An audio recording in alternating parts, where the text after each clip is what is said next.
ലോകത്തെ ഒന്നാകെ ആശങ്കയിലാഴ്ത്തിക്കൊണ്ട് ഇറാനെതിരെ കടുത്ത ആക്രമണം അഴിച്ചുവിട്ടിരിക്കുകയാണ് ഇസ്രയേൽ. ഇറാന്റെ ആണവ നിലയങ്ങളെയും സൈനിക കേന്ദ്രങ്ങളെയും ലക്ഷ്യം വെച്ചായിരുന്നു ഇസ്രയേലിന്റെ ആക്രമണം. മേഖലയിൽ ഒരു വലിയ സംഘർഷം ഉണ്ടാകാൻ സാധ്യതയുണ്ടെന്ന് അമേരിക്കൻ പ്രസിഡന്റ് ഡൊണാൾഡ് ട്രംപ് മുന്നറിയിപ്പ് നൽകിയതിന് പിന്നാലെയാണ് ഈ ആക്രമണം ഉണ്ടായത്. ഇറാനിയൻ തലസ്ഥാനത്ത് ഇന്ന് രാവിലെ സ്ഫോടനങ്ങൾ കേട്ടതായി സ്റ്റേറ്റ് TV റിപ്പോർട്ട് ചെയ്തു. അതേസമയം ഇറാന്റെ വ്യോമ പ്രതിരോധം 100% പ്രവർത്തനശേഷിയിലാണെന്നും സ്റ്റേറ്റ് TV പറയുന്നു.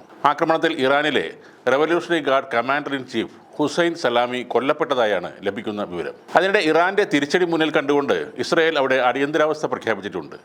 ഓപ്പറേഷനെ തുടർന്ന് ടെഹ്റാനിൽ നിന്ന് തിരിച്ചടി പ്രതീക്ഷിക്കുന്നുണ്ട് എന്ന് പ്രതിരോധ മന്ത്രി ഇസ്രായേൽ കാറ്റ്സ് പറഞ്ഞു. ഇറാനെതിരെ ഇസ്രായേൽ ഭരണകൂടം നടത്തിയ ഈ മുൻകരുതൽ ആക്രമണത്തെ തുടർന്ന് ഇസ്രായേലിനും അതിലെ സാധാരണക്കാർക്കും നേരെ സമീപ ഭാവിയിൽ ഒരു മിസൈലോ ഡ്രോൺ ആക്രമണമോ പ്രതീക്ഷിക്കുന്നു എന്നാണ് കാറ്റ്സ് പറഞ്ഞത്. അതേസമയം ഇറാനെതിരായ ഇസ്രായേൽ ആക്രമണങ്ങളിൽ അമേരിക്കൻ പങ്കാളിത്തം ഉണ്ടായിരുന്നില്ല എന്ന് ഉദ്യോഗസ്ഥർ പറയുന്നു. ഇന്ന് രാത്രി ഇറാനെതിരെ ഇസ്രായേൽ ഏകപക്ഷീയമായ നടപടി സ്വീകരിച്ചു.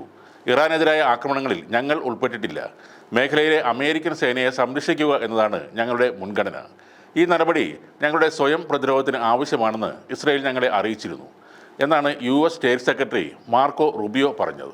റിപ്പോർട്ടുകളനുസരിച്ച് ഇറാൻ തലസ്ഥാനമായ ടെഹ്റാനിൽ നിരവധി സ്ഥലങ്ങളിൽ ഇസ്രായേൽ യുദ്ധവിമാനങ്ങൾ ബോംബാക്രമണങ്ങൾ നടത്തിയെന്നാണ് അറിയുന്നത്.